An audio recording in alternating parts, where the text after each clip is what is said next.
What if the mirror didn't just show your face, but kept something of you inside it? Why did they rush to cover mirrors the moment someone died? Not just here, but across centuries and continents. A life ended, a mirror draped, a breath held. Some called it superstition, others a quiet kind of terror. They believed a soul was fragile in its first hours of freedom. It might linger, confused, searching for a place to hide. And what easier trap than a silver glass that offered itself so willingly? In Victorian homes, they draped mirrors in thick cloth. Death had already claimed one. They wouldn't let it claim more. Elsewhere, families turned mirrors to face the wall, a simple way to tell the wandering dead, there's no doorway here. But deeper than that was a stranger fear. Mirrors doubled reality. They split the world in two. They offered a reflection, but never quite the truth. Some whispered that a mirror held a second self, and when someone died, that shadow could reach across the glass.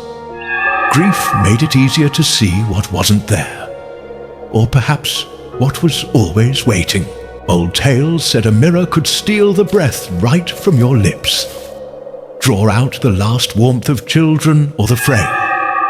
So after a death, they covered every mirror to protect the living from being emptied out. Better a shrouded room than a hollow chest. Some said the mirror could show the soul leaving the body, that if you looked too soon after death, you might see something slip past the glass. Not quite your own reflection, and not quite gone. In some homes, they'd open the windows wide so the soul could find its way out, untroubled by its own ghost in the mirror. Now we call it illusion, psychology. Grief cracks the mind, lets ghosts wander in. A flicker in the glass, a smile you know is impossible. When hearts break, eyes often follow. So a draped mirror is more than an old ritual. It's a line between memory and madness.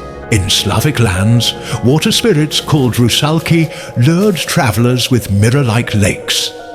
To gaze into water was to risk meeting your end twice, once in the reflection, once in the depths.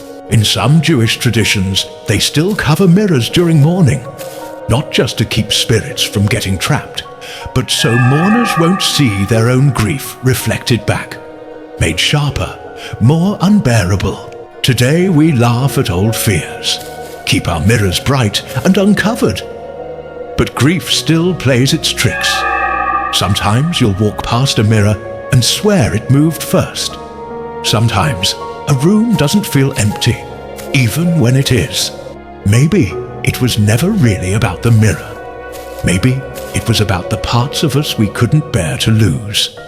The pieces that look back from behind the glass, whispering, "Don't forget me." For more stories, explore Beyond the Page, where old fears and tender ghosts find their story.